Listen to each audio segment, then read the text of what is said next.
আসসালামু আলাইকুম everyone, welcome back to our new blog video. তো আমি মিশু চলে এসেছি আপনাদের মাঝখানে একটি নতুন ব্লগ ভিডিও নিয়ে। তো আজকে আমি গিয়েছিলাম বাজারে।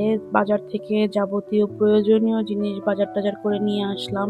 আচ্ছা, কেন গিয়েছিলাম বাজারে আর কি কারণে বাজারটা করলাম সেটা তোমাদের সাথে শেয়ার করতেছি। আমার লাইসেন্স নেওয়া হয়েছে প্রায় 2 মাস আগে, তো ভাবলাম যে লাইসেন্সের পার্টিটা দিয়েই দেই। লাইসেন্স যেহেতু আমি বড় ঈদের আগেই পাইছি, বাট নানান ধরনের ঝামেলা, তারপর ঘরের ঝামেলা, এগুলি সারতে সারতে আমার পার্টিটা আর দেওয়া হয় নাই।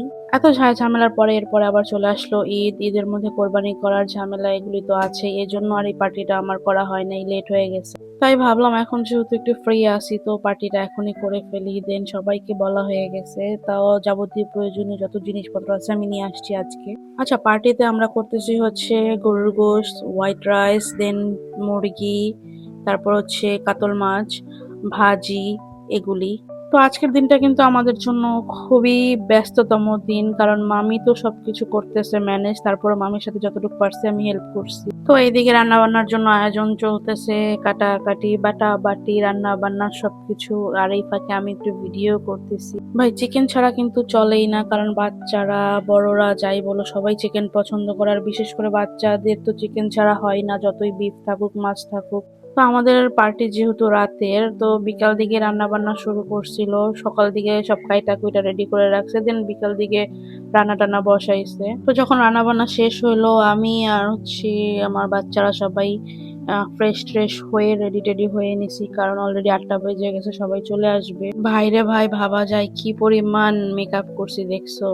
তো যাই হোক, আমি এখানে রেডি হয়ে নিছি, আর বাচ্চারা দেখো এখানে রেডি হয়ে তারা, মানে এই রুমটা যে কি পরিমাণ নোংরা করতেছে তারা বলার মতো না, বারবার পরিষ্কার করা লাগতেছে। তো এদিকে সবকিছুই রেডি হয়ে গেছে, চা গাহুয়া মামি বানায় ফেলছে।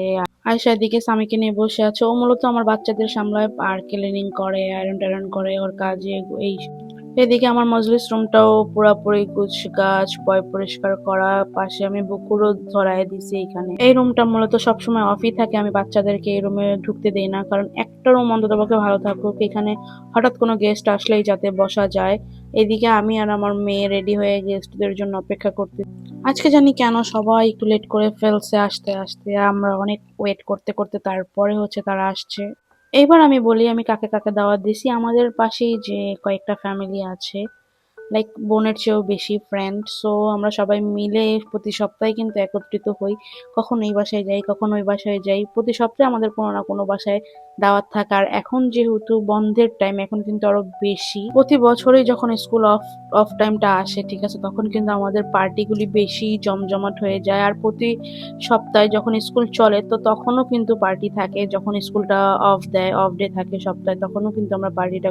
তো দেখো এখানে কিন্তু আমাদের কোনো ফ্রেন্ড সার্কেল, মানে কোনো ফ্রেন্ড সার্কেল নাই, দেন আত্মীয় স্বজন নাই। তো আমরা যদি সবাই মিলেমিশে না থাকি তাহলে হয় বলো? সো আলহামদুলিল্লাহ, মধ্যে বন্ডিংটা খুবই ভালো, আলহামদুলিল্লাহ। এমনি সময় আমরা যখনই পার্টি টার্টি করি বা দাওয়াতের আয়োজন করি, সবসময় কিন্তু মহিলা মণ্ডলী থাকে। এইবার কিন্তু আমি সব ছেলেদের, মানে ফুল ফ্যামিলি দাওয়াত করছি। সো এখানে দেখো ভাইয়াও চলে আসছে, সবাই মোটামুটি আসছে আলহামদুলিল্লাহ। সো আমার একটা ভাইয়া আসে নাই, সেটা আরিফ ভাই। সে একটু বিজি ছিল, কাজ ছিল তার, এই জন্য সে আসতে পারেনি। বাট আমরা সবাই তাকে খুবই মিস করছি। ইনশাআল্লাহ নেক্সট টাইম আমরা তাকে নিয়েও আবার পার্টি করব, বা মানে দাওয়াতের আয়োজন করবো ইনশাআল্লাহ। সবাই আমাদের জন্য দোয়া করবা, আর আমরা যাতে সবাই এরকম ভাবে মিলেমিশে থাকতে পারি এটার জন্য দোয়া করবা। মানুষের সাথে না মিল মোহাম্মদের প্রয়োজন আছে, আছে না? কোনো স্বার্থের জন্য এ ওর কাছে যায়, ও ওর কাছে আসে। সো আমাদের মাঝে না কোনো স্বার্থ নেই, আলহামদুলিল্লাহ। আমরা পাড়া প্রতিবেশী হিসেবে, বোন হিসেবে, ফ্রেন্ড হিসেবে খুব ভালোভাবে মিলেমিশে চলতে পারি। আমাদের খাওয়া দাওয়া শেষে তারপরে সব মেহমানরা চলে গেছিল, দু একটা ফ্যামিলি ছিল। আর এই দিকে আমার ছেলে আমাকে না চিনে সব সময় কিন্তু নানা নানুকে বেশি চিনেছে, নানা নানুর পুরাই পাগল। তো দেখো সব মেহমান টেহমান চলে যাওয়ার পরে আমার বাসার লোক, আমার ড্রয়িং রুমের অবস্থা পুরাই খারাপ, কারণ আমার ছেলে যেখানে আছে সেখানে কোনো কিছুই ভালো থাকতে পারে না, সম্ভব না। তো এখন আমরা এগুলি পরিষ্কার করে ঘুমাবো। আজকের ব্লগটা এই পর্যন্তই।